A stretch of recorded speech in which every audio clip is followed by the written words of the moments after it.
The scene shifts to an overview of the Sichuan Tang clan. The Sichuan Tang clan, one of Murim's 6 great clans and the ruler of Sichuan Murim. To their west, there is Tibet where the Patala Palace is, and Qinghai Kunlun sect is. To their south, there are the Heavenly Dragon Temple, Jiankang sect, and the 5 Poison sect. Lastly, to their north is the front line of the Central Plain Murim that opposes the Heavenly Demon Divine cult. The scene shows a large group of warriors. There stands the group that leads the Tang clan in the vanguard, the Tempest Squad. The scene focuses on the leadership of the Tempest Squad. The leader of the Tempest Squad, who's also known as Pest Swordsman, Tang Quan. It's explained that, with the Tempest Squad, he founded Nine Dragons Branch, a branch of the Tang clan, the Nine Dragons Division. The commerce and strategic hub of Sichuan Murim, Nine Dragons County. In more detail is, the Tang Patriarch, Dark Supremacy Tang Munhyuk, Tang Hosun whom he had deep faith in. Tang Hosun had 3 children. Tang Quan, Tang Kuyul, and Tang Yukchan, 2 were children he had with Namgung Sanyong, his first child, Tang Kuyul. The scene ends with the wife. They were, his first child, Tang Kyujin, and his third child Tang Yuchang. The scene continues with the revelation about Tang Quan's children. Second child was born after his servant. A mistake he made while drunk. The figure, presumably Tang Wenhui, reflects on his status. I'm designated as the illegitimate child of this clan. Within the clan, his treatment is noted. Within the clan, others treat Tang Wenhui. A servant speaks. You say such things within the clan. While Wenhui, the child, still lives, the family patriarch. Tang Wenhui responds with defiance. So beg for forgiveness. The servant continues. So he is an heir candidate. Another person come in. She said to not bring in any food to the White Pavilion. Now, it looks like we'll all be starving too. Tang Wenhui looking down, still defiant thinks. I can't believe he has been brought down upon even by a servant. The servant, now angry, shouts, so beg for forgiveness. She'll let you go after some punishment. The scene ends with servant being struck, pa, as he falls to the ground, ku. The scene continues with the servant's shock. What the hell? I was being so kind by giving you advice. Tang Wenhui, now standing, responds. If you're confessing acting this way, I can't you help too? The servant, confused, says, huh. If you keep getting me, you'll get into trouble. The servant, now intimidated, starts to back off. I'll report this to the matriarch. Stop, I'm sorry. Hyungsam, well, I know you will do the right thing since we're from the same hometown, friend. You understand how I feel, don't you? The servant responds. Yes, of course I do. I have always known the kindness you and the young master have shown to me. I will work even harder to serve both of you. Tang Wenhui, now more supportive, replies, then you'll get what I want, yeah? Servant, with a determined look, answers, yes, I will. I'll go prepare it immediately. The servant, now more determined, says, I'll be right back. As he leaves. The scene then shifts to Tang Wenhui, who is reflecting on his situation. Still, I can't believe my hand is stinging just from hitting him a few times. Tang Wenhui, just how weak are you? He continues. Not only does he have a weak body, he has no allies within the Tang clan. The narrative explains. It's partly due to the matriarch bullying him. It will be difficult to move around within the Tang clan at this rate. Tang Wenhui thinks to himself, all I can do is train. Then I can grow stronger, show what I'm capable of, and then solve the problem. The energy that's in this body. He reflects on his training. Since Master's Heavenly Demon 9, slashing is a demonic art, I can't use it with the cultivation technique of an orthodox faction. However, there must be many cultists within the Heavenly Demon Divine cult who came from the Tang clan and have been around for 1,000 years. Tang Wenhui concludes, this will put a lot of stress on the body since body hasn't been trained. Tang Wenhui continues to reflect on his situation. Taking the memories of putting it into the body was already big. He then decides on a course of action. I'll copy it from reality into the imaginary space and manifest it there. The scene shifts to show a mystical space. The space capable of manifesting this would be Logos, the Heavenly Demon Divine cult's old secret archive. Recently, Poison Archive. Tang Wenhui thinks about the benefits. Fortunately, it seems that using the primordial divine wheel reincarnation didn't cause me to lose much of my memory. He assesses his situation. In my current situation, the most suitable method for me is He looks at a book, Venom Dragon Cultivation Technique. The scene provides historical context. After the martial group of the Tang clan was chased out of the clan, They settled within the heavenly demon divine cult. The narrative continues. This is how the poison arts of the Tang clan came to be allowed into the heavenly demon divine cult. Tang Wenhui reflects on the techniques. Instead of using that clan's secret arts, they used demonic arts, the third poison arts. The explanation deepens. Poison techniques within the heavenly demon divine cult are a branch of the demonic arts.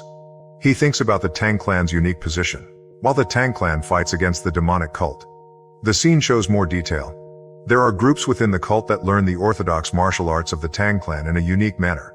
Tang Wenhui contemplates the use of these arts. If I used the demonic arts via the venom dragon cultivation technique, then no one in the Tang clan would suspect me of anything. He ponders his situation. The issue would be that I need to go through excruciating pain in order to embrace that poisonous energy. He continues, to replenish the poison, I also need to consume poison that is of higher level. He reflects on his capabilities. However, the fact that I've made it this far. Finally, he acknowledges his unique advantage. My dead man's eye has been opened. Tang Wenhui, with a smirk, asks, how long do you plan to stare at me for? He then reminisces, while I know it was handsome in my previous life. He continues, I will still get a little embarrassed if you stare at me for so long. The scene shifts to a figure addressing him, Senior Cheon and the elders. A voice calls out, Yan Wenhui. Another figure comments, people always said you were crazy. But still, now, the great vice leader of the great heavenly demon divine cult into such a state. The scene becomes tense as someone demands, cult heir. Release these chains. Another voice adds, we'll be able to handle our wrath. Tang Wenhui, observing the reactions, comments, seeing all of you react like that, makes me really happy. One of the chained figures retorts, how do you still have that nasty personality even after dying? This is why we wanted to revolt. Another figure adds, Tang Wenhui. If you guys were stronger, you should have prepared for the consequences. The scene intensifies as energy surges. Ugh! The figure with white hair, now in pain, acknowledges, you already knew what ability I had, didn't you? The scene culminates with Tang Wenhui standing triumphantly, Phantom King. Tang Wenhui, now revealing his power, declares, this is its power. The white-haired figure, now in a weakened state, warns, if you remain in this state, you won't even be able to reincarnate. You'll start to get impatient. Tang Wenhui responds confidently, think so? Damn it all. The white-haired figure, realizing Tang Wenhui's knowledge, asks, what you want is probably information. Tang Wenhui, with a smirk, replies, if you have all the information? Tang Wenhui, I don't need them. The white-haired figure, shocked, says, what? Tang Wenhui continues, I have many people who will give me that information. The scene ends with a dramatic display of power. As energy surges around Tang Wenhui. Tang Wenhui, now fully in control, explains, elders, this is a wraith sphere. He continues, it is filled with extreme resentment of the dead and is exponentially more vicious than most extreme venom. With a menacing grin, he declares, now, it'll become my nutrition. The white-haired figure, in agony, lets out a scream, ah! The scene shifts to show the aftermath with Tang Wenhui standing over the defeated figures. No way, he's still standing after eating that. Have you forgotten about how he raised hell even after eating the poison powder? He reflects, now that this left poison has become fertilizer for my venom dragon cultivation technique, it's time for you to make a choice. He then asks, will you spill everything obediently? The scene ends with a close-up of the defeated elder, or will you get devoured? Tang Wenhui, now interrogating, says, so, you were just following the orders to an organization known as the Great Demon Association. One of the elders responds, yes, we're not lying. Another elder explains, an organization that doesn't have a name. The problem lies in its members. Tang Wenhui, with a thoughtful expression, says, they really showed us some weird things. Please trust us, cult heir. The scene shifts to provide more context. The heavenly demon cult that worships the heavenly demon as a god. An image of the cult's temple is shown. The elders of the divine cult that worship the heavenly demon as a god. The narrative continues. They rebelled against the heavenly demon and came to worship the cult heir. It concludes with, this means that in comparison to the fear they feel from the heavenly demon, their fear instilled into this organization is far greater. Tang Wenhui reflects on the information. I thought the Orthodox faction was the only one with extraordinary external forces scheme. The scene then shifts to reveal more about the mysterious group, warped individuals. It explains, the tower that is in the skies. The narrative continues. These are the people who have surpassed mankind and trying to climb to tower. They are extremely powerful beings who can do extraordinary things, such as natural disasters. Tang Wenhui, contemplating this, says, "It seems the mastermind is much stronger than I had imagined. The luxury of time and adjust the amount of poison and slowly get used to it." With a smirk, he concludes, "That is something I don't have." The scene ends with a time skip, 2 months later in the patriarch's room. "Are you sure you didn't give my food to that bastard?" Matriarch demanded, her voice cutting through the air like a blade. The servant stammered, "We wouldn't dare to go against the orders of the matriarch." But his nervous tone betrayed him. She slammed her hand against the table, her anger palpable. "Then why is he still walking around so normally? Shouldn't he have been crawling on the ground in less than 3 days and begging me for forgiveness? The rumors speak of me killing him and committing treason is circulating around the estate. The patriarch will be visiting soon. How can I face him if he such these rumors?" Taking a deep breath to calm herself, she leaned forward, her gaze sharper than ever. "Before we proceed, tell me," she commanded. "What did he ask you to bring to him?" The servant hesitated but eventually answered. He wanted information on the current political situation of the Jianghu, in particular information on the unorthodox and demonic faction. Her brows furrowed in disbelief. He was never interested in these things before, she muttered under her breath. Her mind raced, connecting dots that felt unsettling. He changed way too much in the past 2 months.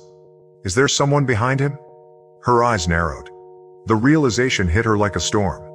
This wasn't just about him, it was a larger game at play, and she was determined to uncover the mastermind. The matriarch's resolve hardened as she prepared for the battles to come. The matriarch continues. While he's useless, he's still the son of the branch clan patriarch. If he makes good impression during the patriarch's visit and piques his interest, he'll be able to obtain a position within the clan. The scene shifts to a shadowy figure manipulating a puppet. It's not strange for there to be tons of files that want to swarm around him with that goal in mind. Matriarch with angry face. That attention is what Qujin and Yuchang should be getting though. Component placement, that cursed bastard dares to try and take it away? A surprised reaction follows. Eek. Then addresses the matriarch. Matriarch, Master Yungang is here. The matriarch responds. It seems that he has already completed his isolated training. The servant decides to leave. I will take my leave. As he exits, matriarch say, get lost. If you spot anything strange about that bastard, make sure you report it immediately. The scene shifts back to Tang Wenhui, who greets, Mother, have you been well? The matriarch responds, Yes, I've been well. You've worked really hard. Come, sit down. Did you obtain your desired growth? Tang Wenhui. While it wasn't by much, I was closer to mastering hidden weapons. Matriarch replies, That's great as expected of my son. Tang Wenhui. I heard about that bastard on my way here. He's not repentant even after disrespectful to you. The woman, still frustrated, says, I get headaches whenever I think about him. I don't know what he's up to. Another character responds, I think he has someone behind him. You think so too? She continues. He doesn't have much inner ki and he's not eating or drinking anything. There's no way he could have lasted for 2 months. The other character agrees. Something must be feeding him every night. That's what I was thinking too. The woman, puzzled, says, I don't know which fool is supporting him though. The conversation shifts to a plan.